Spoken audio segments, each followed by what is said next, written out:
Nancy Wilson, welcome. Nancy's a nurse at Temple. Yep. Hi, Nancy. Sorry I'm late. Hi, John. Hey, Nancy, good to see you. Yeah, nice to see you. Yeah, long time. Are we supposed to hit the recording thing? What's that all about? No, we're recording the sessions. So I have to hit continue to, Oh, because it's, yeah, it's across my whole screen. Okay. Oh, if you want to see us.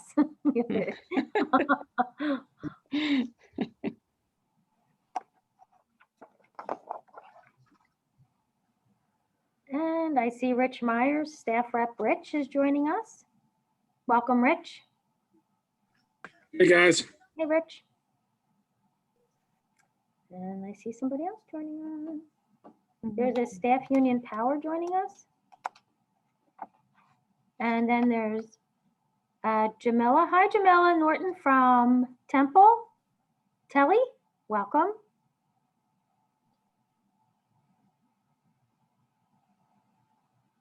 All righty. All right, I think we should get started now. Okay. Well, welcome. My name is Maureen May. I am the president of PASNAP, and I'm also a bedside nurse. I work in the infant intensive care unit at Temple Hospital.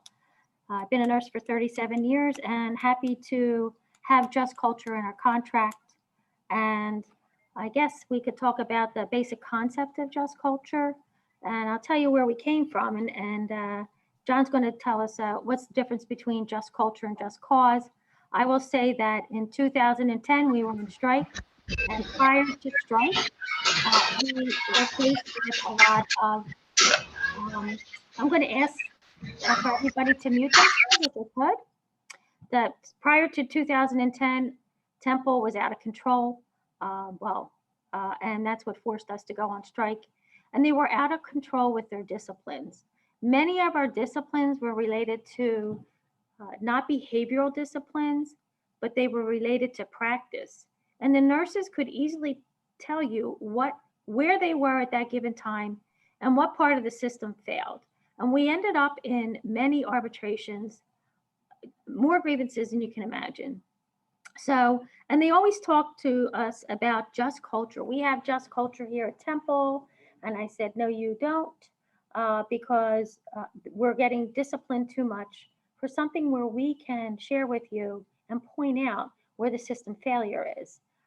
Yes, we failed, we know that, but we also know that the system failed us. So part of how Just Culture came about was there was the David Marks, who wrote the book Whack-A-Mole, and he's an attorney, and he also is the founder, I guess he's the owner of Just Culture Outcome Ingenuity. And he realized that the high-risk industries such as aviation, nuclear power plants, and healthcare were systems that if there is a failure, there's going to be an event, and who gets the blame? And for many, many years, nurses got the blame, or whoever was there at the time. It was easy just to blame the person at the time.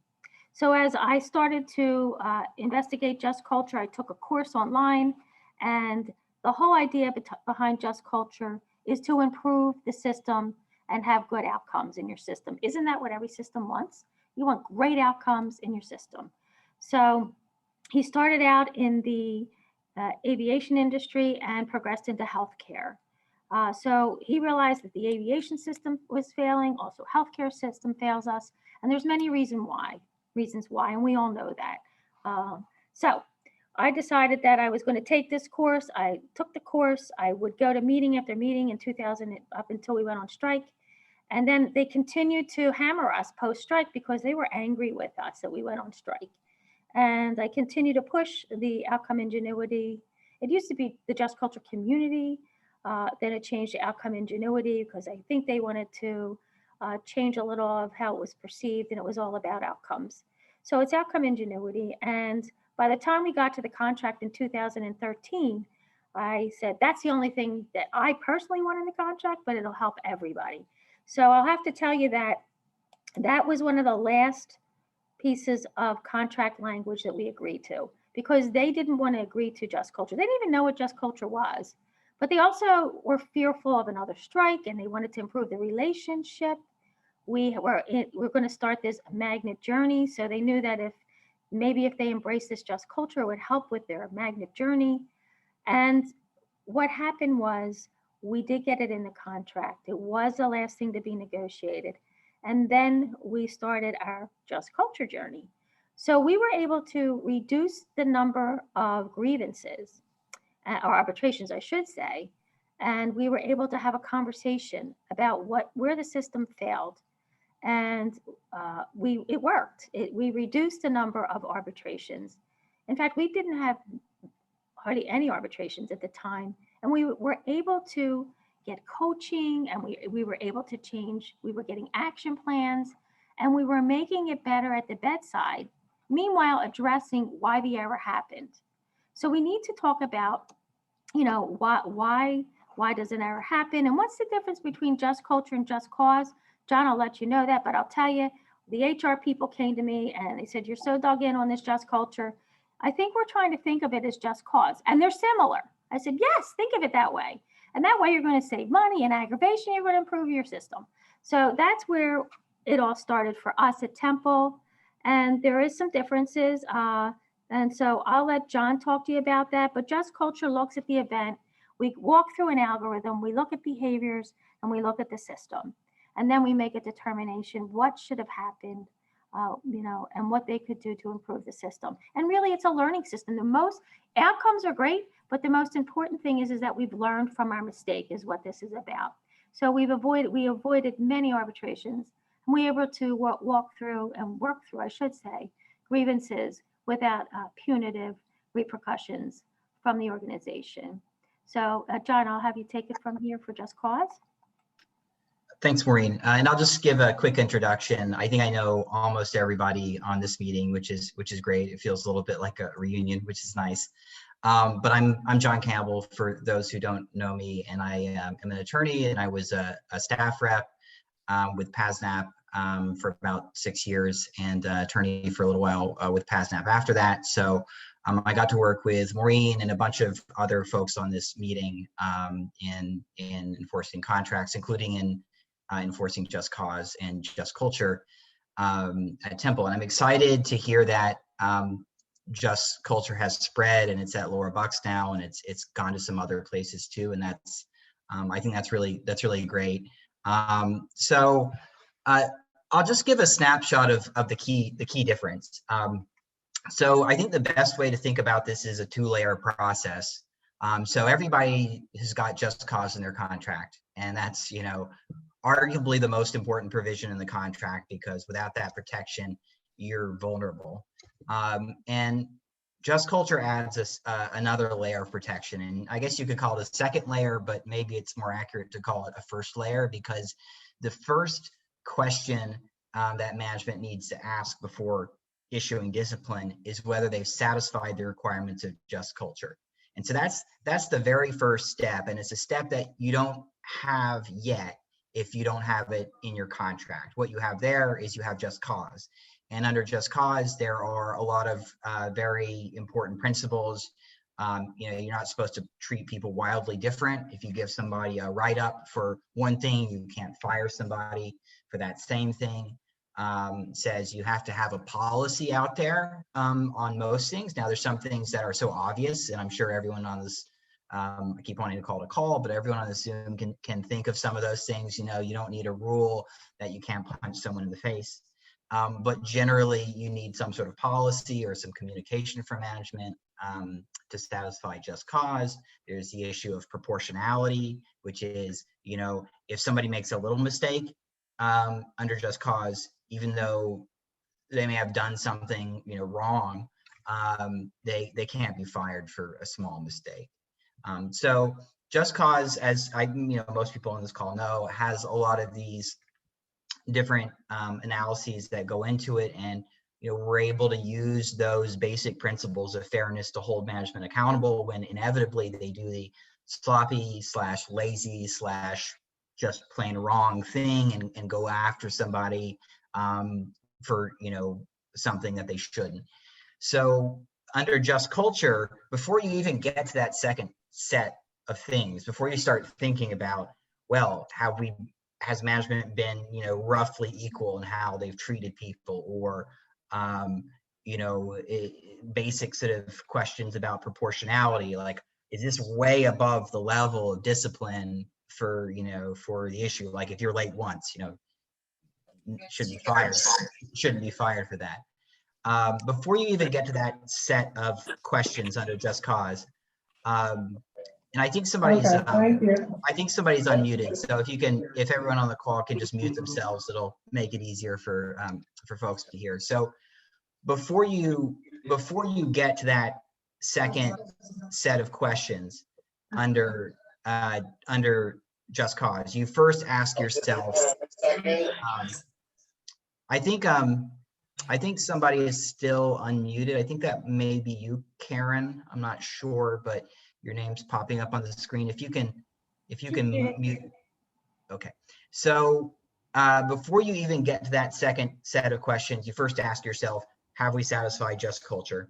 And we're going to talk more about the specifics of how you answer that question and how you argue that management has not met that first bar. But in a basic sense, just think of it as introducing a second layer of protection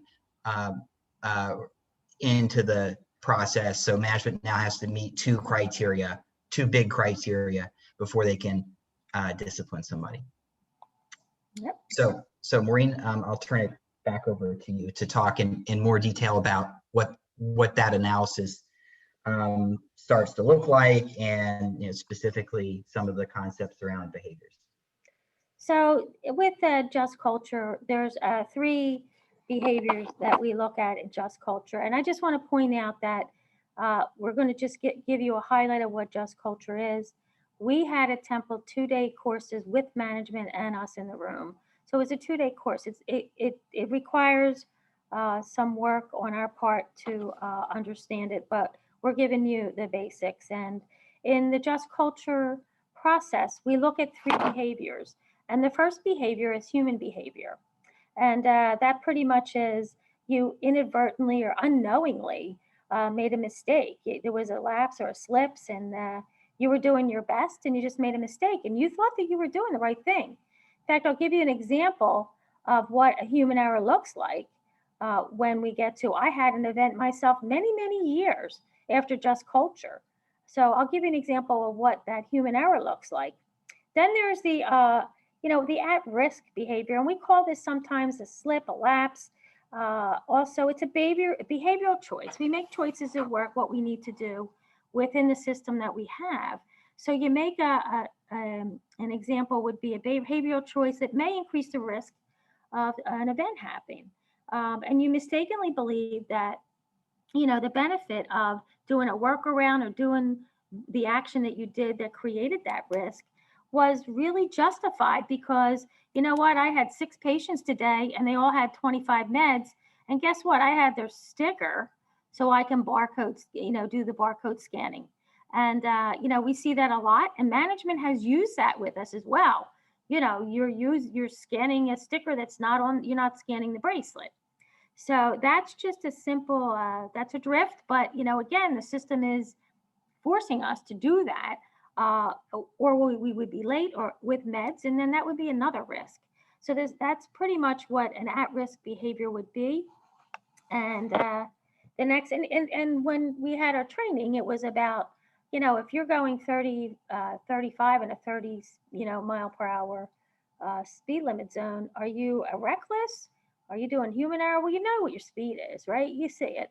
But yeah, it was 5 miles at risk, maybe. And, maybe it's a greater risk if you're in a school zone and it's, time for the kids to unload on the bus, right?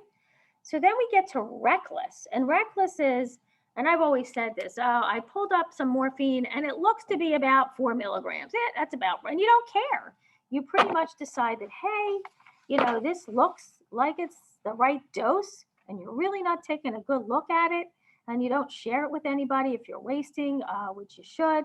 So this is a behavioral choice where you consciously disregard the risk, an unjustifiable risk, or you just glance at a morphine and you thought you pulled the 2 or the 10. Now that's changing with Pyxis. And at Temple, I don't know if other hospitals, they're looking at this Omnicell where that actually dispenses the med, but you still have to look at it. But that's putting your self-interest above the interest of the patient, say, or the person that you're going to administer the medication to. So that's as simple as, the behaviors are, and we can talk more in detail about it. And John, you can put that slide back up if you don't mind. Can you do that? Thank you. So we have a couple slides here, and I just wanted to show, like, was this a conscious disregard? And the question is, was this guy displaying at-risk behavior, or was this guy pretty reckless? Okay, if I were looking at it through just culture lens, I would say that this guy is reckless. I mean, he might have wouldn't have gone out so far on the edge, etc. But that's kind of just a simplified version of what reckless may look like. John, I think you're next for duties, or there's another concept that we need to understand when we're going through just culture is there's duties, employees have duties and employers have duties. So John, I'll let you take off on this one. Yeah, thanks, Maureen. So I'll be pretty quick on this, but there's duties for every worker, like Maureen talked about, and there's also duties for the boss. And one of the nice things about Just Culture is it shifts the balance. So even though Just Cause is an amazing tool, going back to that for a second, the Just Culture really creates a much more serious sort of obligation on the employer's part, on the hospital's part, to share in the burden of making sure things happen appropriately.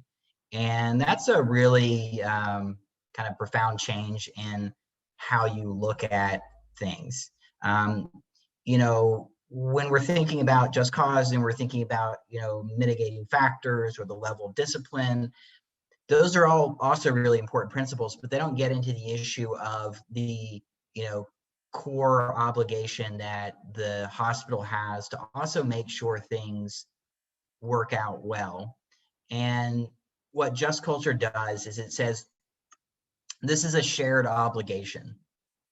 You can't put it all on the employee. And we're going to talk, a little bit more, I think, about some of these concepts later, so I don't want to get into too much detail in this piece, but that's really what it does. It makes it much more of a shared responsibility to ensure that the outcomes are good, instead of saying, well, we had a bad outcome, something went wrong with the patient, therefore something was done wrong by the employee, by the nurse or the tech or whoever it is. So there's a few different ways that employers can fulfill their obligations, and probably the most important is by making sure they're designing systems that function well. And Maureen touched on the systems a little bit earlier. A system is basically just the things in the hospital that management controls, essentially. Essentially, those things are the systems. And so what do they control in the hospital? They control policies, right? They issue policies, and they control staffing. So, they decide how many people they're going to put on a unit, or how much staff overall they're going to have in the X-ray department. So the other obligation that they have under Just Culture is to investigate. And so when something does go wrong, instead of just going after the nurse or tech or fill in the blank, they should be using Just Culture as a window into figuring out whether they can do something better. Now, as you can all guess from being leaders in the union, or know from being leaders in the union, I mean, are they really that enlightened that even if you have Just Culture, they're like, oh, great, this is an opportunity? The answer to that is not surprisingly no, but we can try and hold their feet to the fire on that, even if they don't want to do it. And we can make arguments about them doing it. And that's one of the nice things. Just Culture isn't just about treating people more fairly and relieving some of that tension when you're dealing with such a complex area as healthcare and life and death issues. It's also about being a tool that the union can use proactively when these situations come up to try and move the needle a little bit on management's behavior and things that they control, and in that way can become a tool for pushing for better patient care in the hospital. So instead of just defending, which is normally how we're using just cause, we're defending. Just culture can be used also as a sword, to use the sword and the shield analogy. We can use that to try and also make things a little bit better. So those are the key duties of the employer. And with that being said, that brings us to the discussion in a little more detail. Where you talked about behaviors before, and now she's going to talk about the duties that the employee has. So not only does our organizations, our hospitals have a duty to develop a system that works and to provide us with education, staffing. You have to know policies. I know at Temple they put out policies, and you don't even get to read it. It shows up on their policy website. That doesn't mean that they have a duty. It doesn't mean that that's policy and that it doesn't, that's it. We have to know the policy. So there's a couple things in the duties. There's a duty for us to avoid unjustifiable risk or harm. And I bring up the barcode scanning. There's many other reasons why we would do that. And, you're pretty much, nobody comes to work and says, gee, if I make a mistake, it's going to be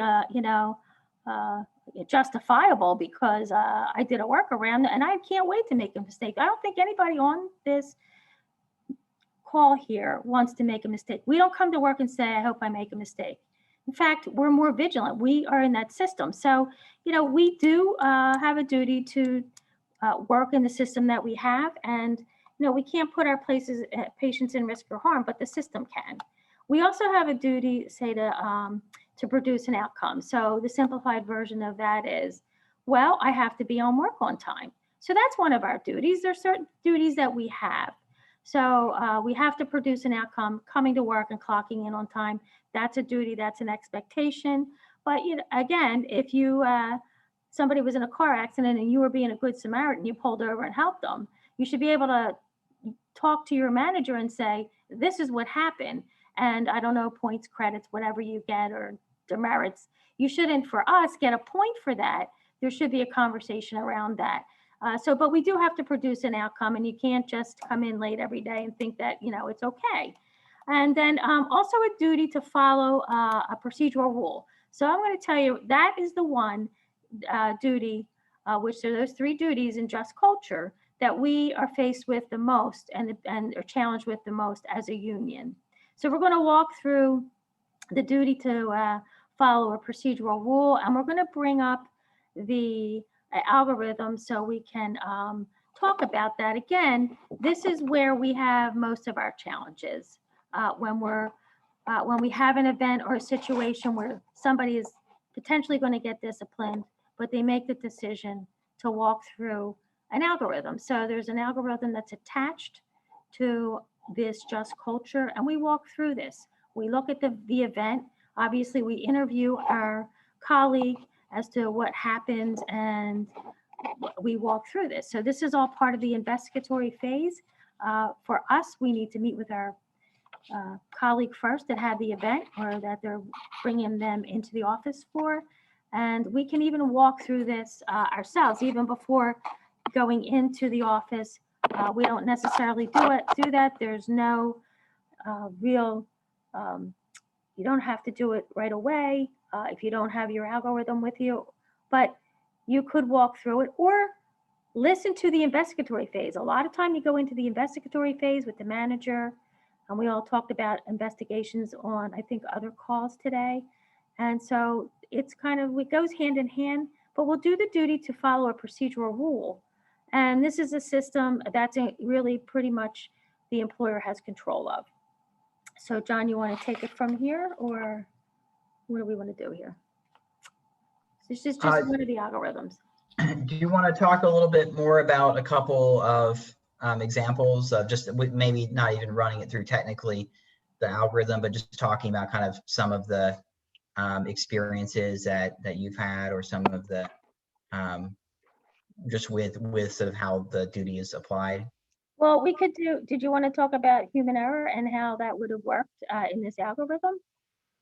Yeah, I know. Yeah, I think that's a good I think that's a good place. Yeah, I think we'll start there. So I just wanted to, and also let me just say, if you have any questions, raise your hands. We will have Q&A as we move along here. So it's just not going to be us talking to you. We want this to be interactive. So I'll give my example of what was a human error.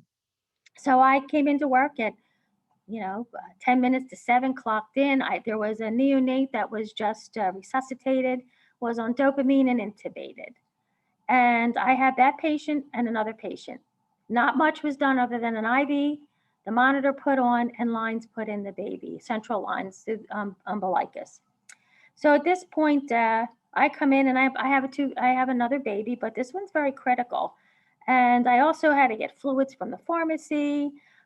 Everything had to be done. And so I had gone in and did my best with my assignment. And at the end of the day, I felt very accomplished, because at the end of the day, this 1,800-gram baby was extubated, off of dopamine, and on nasal cannula. And that took 12 hours to get to that place. So I was quite happy. I didn't get a break that day. I was really happy. I felt like I did the greatest thing that day.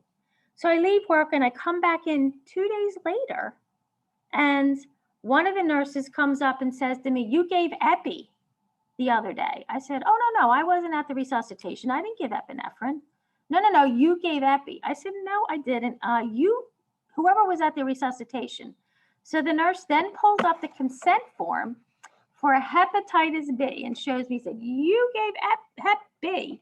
So I misunderstood him. And it was at that moment that I realized that I made a mistake, that I gave hepatitis B, we go hep B, because every baby gets it, except for babies that are under 2 kgs or 2,000 grams. So it was at that moment that I realized that I made a mistake. So that would be considered human error. And there's many reasons around why that happened. My assignment was too large. I was looking for fluids. I've called down for fluids a couple times. It takes time for them to make fluids. Meanwhile, I was titrating dopamine, getting ABGs. Everybody knows the scenario. If you work at the bedside, when you're really trying to do the right thing and working quick and fast. The other situation was I looked at, and this was through the Epic, I looked at the orders and it said hep B. So I went to the Pyxis and I grabbed hep B and wasn't really thinking about how big the baby was. So I said, "Oh my gosh, I said, and he said, the Midas was put in. And this happens all the time. This happened like last week and the week before that." And I said, "Yeah, whoa. I said, that's not supposed to happen. I didn't know it happened. And if everybody in the unit knew it happened and I knew it happened, there was some type of training." I just was surprised that it was never put in a staff meeting huddle, or at least they put everything in the bathroom for you to look and read. Why didn't they just put it up there? Look at your weight for the baby when given hep B. That would have been like, I would have been looking at it thinking, "Oh, that might have stuck in my mind." So this had happened a couple of times. And at that point, I went around and I told everybody, I didn't have a problem. I made a mistake. I signed the hepatitis consent. That's how they knew it was me. And I signed it out. And it was an order set. So it was in an order set for an admission. And it didn't delineate the weight of the baby. So that is where we had some systems failure. I'll never do it again. And I don't think anybody that I talk to will do it again. And as I went and talked to every staff member and we talked about it in a huddle or a staff meeting, people began to say, "Oh," and I guess other folks just didn't think it was important to go around. But that was when the learning came. And we've never had that happen again that I know of. But no, it hasn't happened. We're very careful with that drug administration. So that was a human error. But, and I did know that you had to be 2 grams or better. Now, was there a bad outcome? No, because if that baby was hepatitis B positive, we would have given it anyway. That's what people, oh, don't worry about it. We give it to, little babies anyway. I said, no, that's not the point. This baby didn't have hepatitis B. So there's a lot of conversation around what happened. And we talked about how could we avoid it in the future. So I guess, did you want to walk through the algorithm with this at all, or that's not a good one? You want to do one of yours at risk, John? I think I think it's, the explanation is great, and I think it's pretty clear. So we can, I can talk about the at-risk, but I just want to say that I love that story. I've heard Maureen tell it before, but it's a powerful story, I think, in illustrating these concepts in just culture, and in illustrating also one of the, this idea that, you went home and you were feeling good, and then it like strikes you later on. I mean, that really gets to the heart of just culture, which is that everyone is fallible. We're all human beings, so we all make a mistake or miss something, or that's just inherent in who we are as people. And that's one of the deepest concepts in just culture, is saying, well, look, people, things are going to go wrong, and there may be some problems with the systems, but also people are not, perfect. Like, we don't have 360-degree vision 100% of the time. And, that's really why the system is designed the way it is, because if we operate from the assumption that people should be perfect, then we're really designing a bad system. Because if that's your assumption as the employer, well, you're not going to have that conversation that Maureen described, that really great learning and discussion, and where other people also start to come forward and talk about, issues that they've seen in their own, lives in the hospital. So there's a lot packed into that. And, it's the fact that, everybody is fallible, the fact that you really don't want to be overly punitive to people in a hospital environment, because then what, right? If you're overly punitive to people, if you just hit someone over the head because the stakes are so high, which they are, then people aren't going to want to talk about what has gone wrong. People are going to hide that out of terror. And when people hide that, then what happens? We talked about the employer's obligations, and the employer's obligation to define better systems and tinker with their systems and improve their systems. So if everyone's hiding, then you can't really have that process of figuring out how to improve the systems nearly as well. And that's why just culture is really important in healthcare and other high-risk industries. One of the examples they give in the training that we've done before, and I know a lot of people on the call have done before, is that they talk about, aviation and healthcare. And it's really in these areas where the stakes are so high that, there's nobody who's working in aviation who's like, oh, I don't care if a plane crashes with 300 people on board. I mean, that's not really, unless you're getting a sociopath, I mean, that's not really how people are. And same in healthcare. You're in healthcare because you care about people, because you want to help people. So, slamming someone over the head because they made a mistake, suppressing that conversation that could help improve the systems, that's not good for the patients. It's not good long run for the patients, and it actually increases risk. So Maureen touched on something else I just want to mention really briefly, but was this idea of like the outcome, and saying, oh, well, the outcome wasn't, the outcome was okay, thankfully, in that situation. And just as an aside, there is also this concept in just culture of outcome bias, where they say, of course, we're happy when the outcome is a near miss rather than an actual problem. But just culture also says you shouldn't use the outcome to define how you treat someone. So if somebody was made a human error, then does it matter if the outcome was tragic? Okay, and that's not because just culture doesn't care about people, it's because it does. If you get caught up in the fact that there's a tragic outcome, then you have blinders on. And everybody knows from dealing with management that they're out for blood sometimes, and it's political. And as much as they wring their hands and claim to care about the patients and the systems, and I'm not saying that they don't care, but this hand wringing that happens, and this just need to have a sacrificial lamb when something goes awry, that is not actually good for the patients. That is not actually good for the hospital. So I'll talk just briefly about an at-risk situation that came up a few months back. Just give it an example of another example of the algorithm.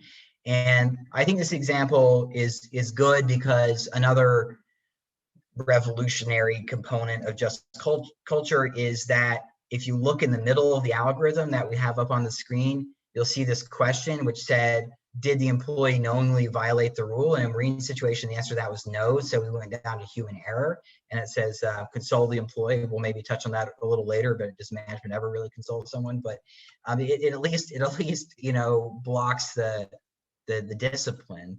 So, but the interesting thing is, if you answer yes, what happens next? You don't go right to a box that says discipline the employee. You go to another question. So it's not even making the conclusion that discipline is warranted, even though someone knowingly violated a rule. And that's really different than just cause. I mean, there are maybe some exceptional circumstances where under a just cause standard, you can knowingly violate a rule. There's, some very narrow health and safety exceptions under just cause. But generally, under just cause, you violate the rule, you knowingly violate the policy, there is no next box. Automatically, you are being disciplined. So just culture actually says, you know what, in the interest of the greater good, sometimes an employee will knowingly violate a rule. And I mean, for anybody who's been in the workforce for any period of time, you kind of know that. I mean, it's an open secret. Everybody knows that who's been around for a little while. Yeah, there's a lot of policies. There's 8 million, and sometimes because there are pressures that are existing in the real world, sometimes we deviate from those policies for what appears to be the overall best interest of our jobs that day. And just culture says if somebody does that, then we should be looking at why they're feeling that way, why they feel that the social benefit of the breach exceeded the risk. And so that's the next box. So if you answer that question, you go down to the next box, and it's support the employee for the decision to violate the rule, which is a weird thing to see, right? Kind of a strange thing to see in a agreement between management and the union. Support the employee for violating the rule. And even if the question is answered no, did the social benefit exceed the risk, there is still yet another box, and you're still not to discipline yet. And so there was a situation that came up a few months back where there was an X-ray tech who had been with the hospital for a long time, a couple of decades, as I recall, or more.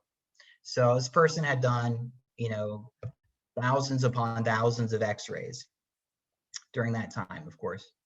And they encountered a patient. They were busy one day, they encountered a patient. The patient became violent during the encounter, and they were getting some pressure from doctors and other folks, make sure you get these X-rays done quickly. And then when faced with this aggressive and violent patient, they deviated from the standards for verifying the patient's identity as this patient was thrashing about and trying to basically attack the X-ray tech, and the X-ray tech's trying to get in there to get the X-ray. So the tech knew they were violating the procedure. They knew they were violating the policy. Of course, it's not a conscious sort of thought out process in the moment, but they knew it. There was no disagreement about that. They knew the policy, they've been trained in the policy, and in that moment they chose to violate the policy. And that brings us to the next box. So management disciplined that person. They issued a written reprimand, which is pretty low level discipline as far as discipline goes, but it's still discipline. It still goes on your file. It still can be used to build further action against you. And so the union local challenged that disciplinary action, which is normally hard to overturn under just cause, normally very hard to overturn under just cause. And we brought it in front of an arbitrator, and we really focused on this box here, this last big box, which was, did the employee have a good faith but mistaken belief that the violation was insignificant or justified? And the union was able to successfully argue that yes, this person did have a good faith but mistaken belief that the violation was justified in that moment because the patient was being violent. Management had actually seen a patient attack another tech within the past year or so, and had not implemented any meaningful protocols on how to interact or how to navigate the situation where you come in and there's time pressures and you need to get an x-ray, and there's also somebody who's trying to do you physical harm. And the prior person who had been in this situation had been really seriously attacked, had been choked by the patient. Management did nothing in terms of policy. And I think that was really important in the arbitrator's thinking, because he ruled that this person did have a good faith belief, and he actually ordered the hospital to go back and do a just culture investigation and into the situation. So just culture says that reckless behavior, which is the final box, is very few people. Very few people will engage in reckless behavior. I find that useful way to think about it is, because some of these concepts are a little abstract, but if you look in the materials, and for those of you who've just gotten in your contracts, when you go through the trainings, the full scale trainings, not the hour sort of, tidbit training that we're doing here, but when you do the full thing, they'll give you a whole bunch of materials. And in those materials, you'll see sort of a lot more discussion about those issues. With that, I'll turn it back over to you, Maureen. Okay, so please raise your hand if you have any questions. We have another 15 minutes. We'll hang on if there's questions at the end, if we go beyond the time. So I just want to talk about, and if you're looking at the box, I think the boxes you see here that console, support, coach, and then consider a punitive action, if you could see that on the algorithm. And so, console, like John said, will this ever happen? I never had an manager. I haven't seen management console anybody. But again, I can console my colleague when they say, you know what, we all make a mistake, and this was a human error. Nobody comes in here wanting to do work. So that's one of the employer actions. The next one would be to coach, and this is what really should happen in any of our events. We look at, if you have repetitive behavior over and over and over again. So just culture looks at, is this the first time it happened? But if it's happened 10 times in the month, is that person having an issue? Maybe they're sick or they have problems at home, whatever that is. That's when you start to consider maybe some, actions, but you need to coach first. So that's really what does that look like? It's usually often an informal written document, or, at Jean's, I'm learning the nursing peer review. Nursing peer review is to find action, and what is the action that we should take to make it better for the next situation. But if you have repetitive behavior, well, we may need to do remediation, and that's the most important thing. And really teaching other employees through recognition of the error. That's really what coaching is about. And at one point, we had a near miss, and we put a poster up in the back and said, this happened. This was a near miss. So, hey guys, and that's how we did. We dealt with, events that happen. That's, again, it's up to the manager and the employer. And the last thing is consider punitive. So there are the outcomes. And punitive is allowed under just culture. It's not necessarily required. But again, I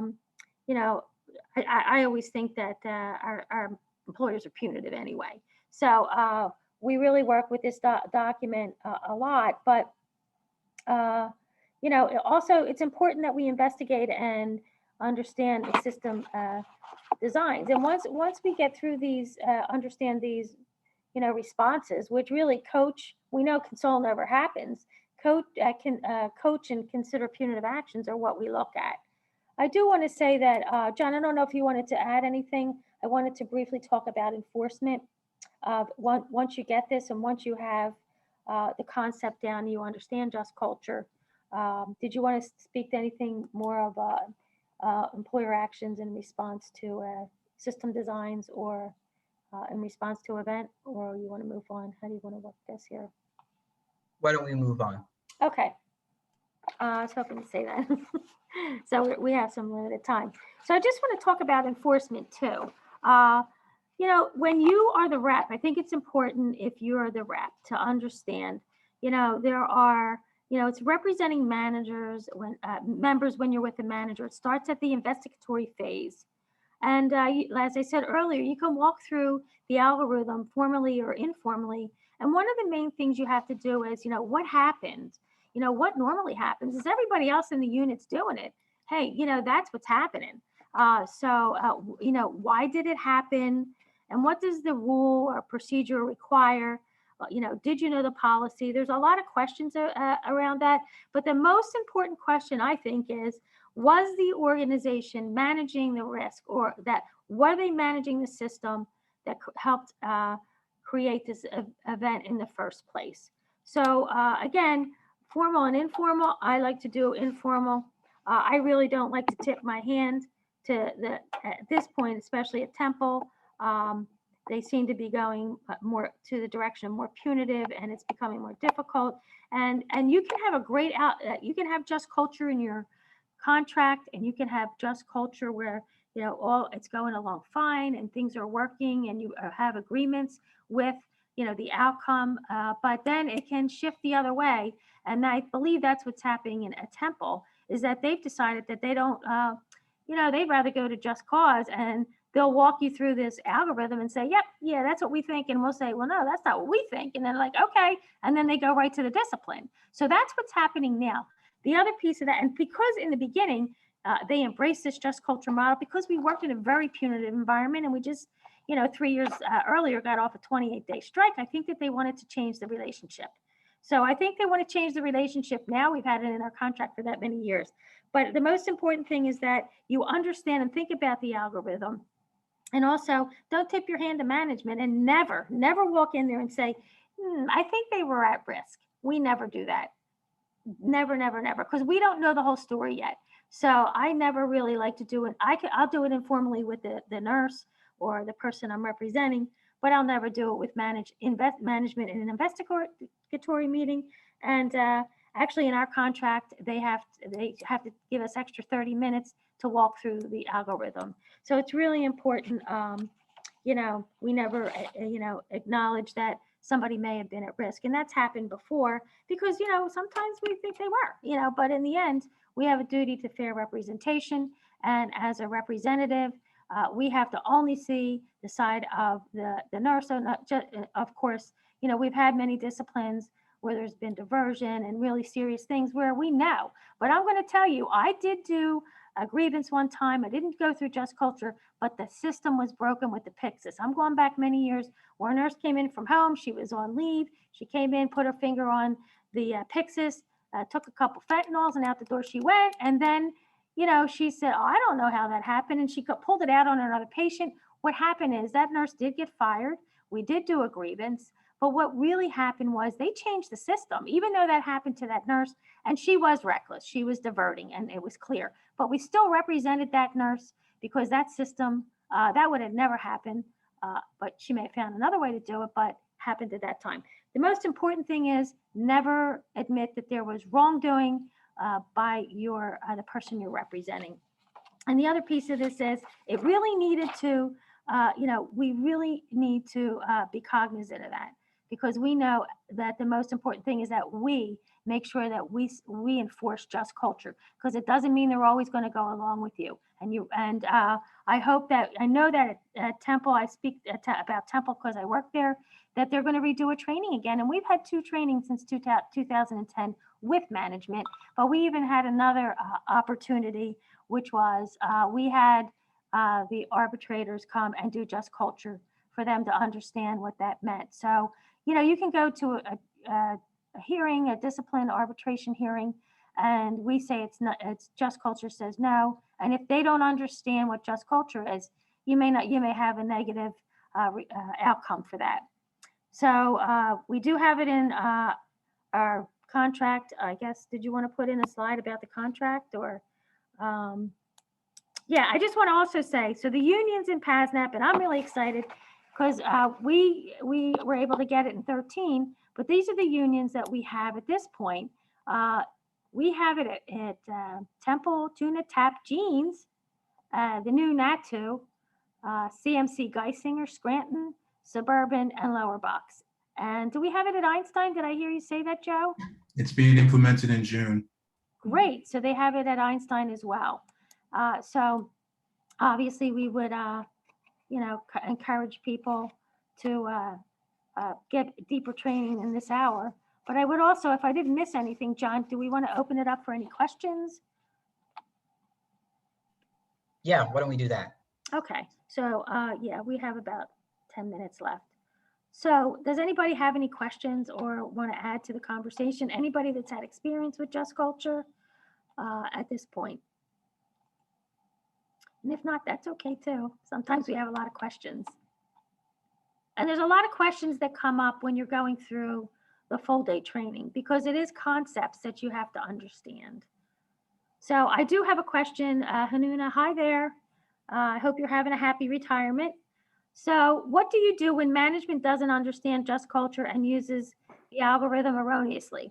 Yes. Well, yeah, that's a good question. So they're doing that at Temple, we believe. And again, it's about enforcement. Even when you enforce, that doesn't mean they're going to do it. And as I said before, they went along with the Just Culture algorithm and we had a good process. But then they turned their back on us, and here we are. And I know the situations that you're talking about because I'm involved in that. So they're at this point, as I said, Temple's the pendulum swinging the other way, and they actually want to eliminate Just Culture. That's how I see it, because they're denying many of our Just Culture assessments. So again, it's up to us to enforce it, and that has to be through arbitration, through just cause at this point. So we can continue to fight, and we hope that our arbitrators that have taken the training, know that we have to train the arbitrators as well, because they're used to working with only just cause. So we go to arbitration, and that's what we're doing, Hanuna, unfortunately. All right, I don't see any other hands. Okay, do you have anything to add, John? No, I don't think so. I mean, I think that it's a really great system, and like Maureen said, and like everyone knows, it's only as good in practice as holding the hospital's feet to the fire on the issues. But hopefully for those folks who have just gotten into your contracts, or who have had it in the contract for a while, but there hasn't been the training for arbitrators, hopefully that training can happen. I guess that is the one thing I would add, is just to echo Maureen's comment about that. It's very, very important to get the arbitrators trained, because Just Culture is it's very different than Just Cause. And so these people have been hearing cases under Just Cause for decades for some of them, and it's requires a mental shift. So you want to make sure that they have a training from a third party, or with a third party involved. And there's this company Maureen mentioned earlier that does the training at Temple, because that gives the arbitrators some cover, because when they're then having to rule, well, somebody violated a policy, but we're not going to discipline that person. They need something that they can look to and point to, and so that training is really important. Yeah, and I can't emphasize enough that anytime you represent somebody, they have done no wrong, even though maybe deep down inside you're thinking to yourself, well, I don't know if I would have done that. We have, as leaders of this union, we need to represent people, and we have a duty to fair representation, because even if you think that nurse did something wrong, the system probably did something wrong too. So Shirley has her hand up. Shirley? I just want to know if you guys have any recommendations of how to set up the training, because we do have it. We're like almost 6 months into our contract. We've not had any training for it as of yet. and management is not like pushing for it. So I think we kind of have to get the ball rolling. So if you guys could maybe forward us information on the company that John was mentioning. Right, I'll add something about that, Shirley. So early on, when I used to go to these meetings and they say, oh, we have Just Culture. Every hospital, by the way, says they have, every facility will say, we have Just Culture and we can do a root cause analysis and it's all good here, but they don't. There's only one Just Culture, and it's Outcome Ingenuity. So we can get that to you. And why is that the only one? Because what they did is they pulled from David Mark's book and they said, oh, we like this and we'll put it in a policy, or we'll take a sprinkle of that. This is pretty defined and it has empirical data that supports this algorithm. So that's why we went with that, because every hospital and organization says they have Just Culture. So we would go right now. It's always best to be in the room with the managers. I know that Temple, and I don't know where they are. There's some Temple folks they're looking to do training too. Because of the pandemic, it has complicated it. But also there is online training. I'll tell you, I took the training. I sent away at the time. It was way back when. I ended up with a book, where you would answer questions, and I did it on my own. But I think that getting somebody in the room, and if you go on Outcome Ingenuity, they do have trainings, and it would be great maybe one day that we could do it with all of PASNAP and maybe get the leaders into a room with Outcome Ingenuity. But right now, that is the company that there's only one Just Culture, and that's what I said to Temple all along. One Just Culture outcome. It used to be Just Culture Community Model, but it's Outcome Ingenuity. And actually, St. Mary's, they have it too. But I'm going to tell you something. St. Mary's had it for longer than Temple did. But I knew that because I would ask people at different organizations, about what's this Just Culture, and do you have any insight?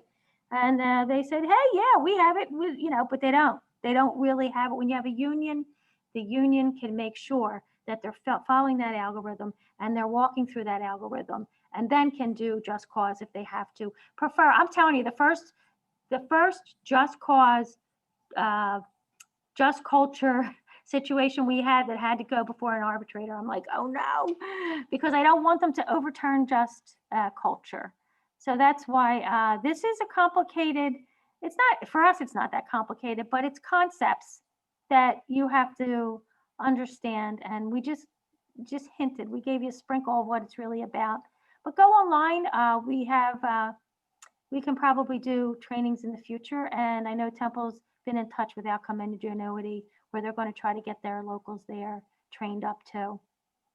We can work with them, Shirley. I was just going to add, and then I know we'll wrap up because we're at the 8 o'clock mark, and I'm sure folks have other things to get on to. But it might be useful, Shirley, to talk to Maureen and for anyone who's got Just Culture recently or is getting it, about the arbitrators that have been used at Temple on the Temple panel, because they're the most exposed to Just Culture. It's already kind of part of their thought process.